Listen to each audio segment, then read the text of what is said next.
Sadly, but not surprisingly, Serena Williams has pulled out of the 2021 US Open to heal the hamstring injury sustained at Wimbledon this year. Serena made a statement on Instagram telling fans, "After careful consideration and following the advice of my doctors and medical team, I have decided to withdraw from the US Open to allow my body to heal completely from a torn hamstring. New York is one of the most exciting cities in the world and one of my favorite places to play. Thank you for your continued support and love. I'll see you soon." So that was her statement, and I thought it was interesting that Serena came out and directly said that it was a torn hamstring because Patrick and others were just saying that it was a leg problem, but here she told it like it was. A torn hamstring, depending on the degree of the strain, can take as little as 3 weeks to heal or as long as 3 months. I don't know for sure if Serena has returned to the practice courts, but she did recently post a video of her on the court with one of her trainers. Also, during an Instagram Live with Venus last week, she said she was training to get ready for the US Open. Coach Patrick also made a cryptic tweet saying that he was excited for the upcoming weeks of tennis. Even with all this, I still didn't believe that she would play in New York because things were just way too hush from her and her team. She was still in Miami while Patrick was still likely in France. Plus, he hadn't said anything about the injury since June.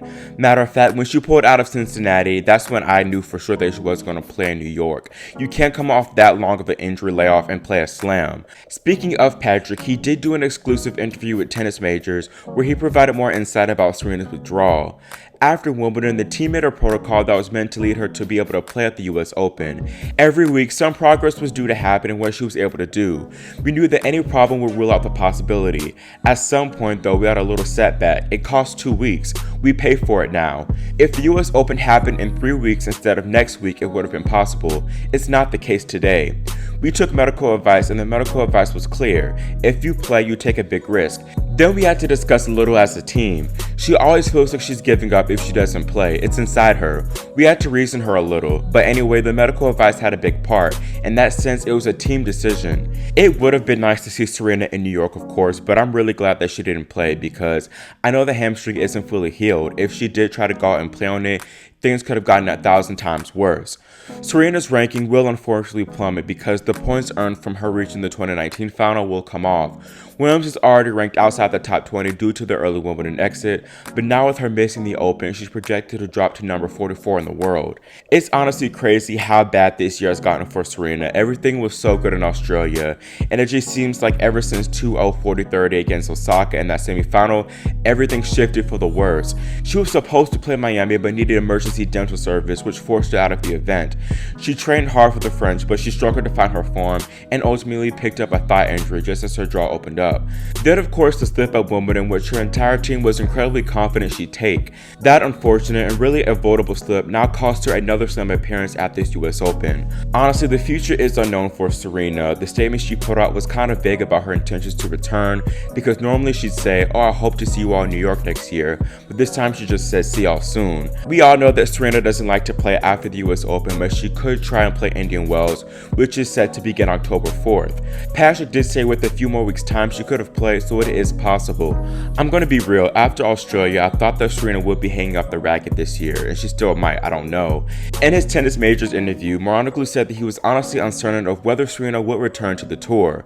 However, I know that she probably doesn't want to end things like this, so I believe she'll come back for at least Australia. Now I'm unsure of whether she'd do a whole farewell tour and end at the US Open because she doesn't even like the slam. What are your favorite US Open memories? Okay, so moving on.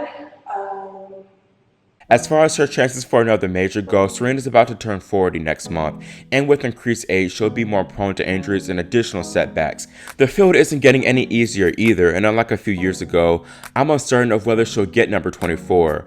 At this point, with all that she's been through from the childbirth strife to constantly returning after these excruciating on-court results, I don't care, cause that's my mama, and y'all can tweet, you can do whatever, but that's my mama, and you can tweet till you get blue in the face, I don't care. This Open will still be exciting, but a bit sad, being void of the 3 biggest names in the sport, Federer, Nadal, and Serena. This is the first time in 24 years where neither of them are in a Grand Slam main draw. It's sad, but every athlete reaches that tough crossroad of their body being their biggest enemy.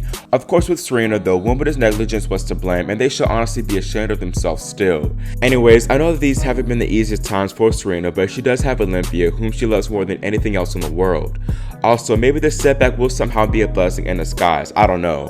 Anyways, get well soon, Serena, and I hope to see you soon. That's it for this video, and let me know in the comments what you think about Serena's withdrawal and what it means for her future. Also, make sure you subscribe and click the notification bell so you're notified whenever we post new content. Thanks for watching, and I'll see you next time here on Grand Slam Tennis News Today.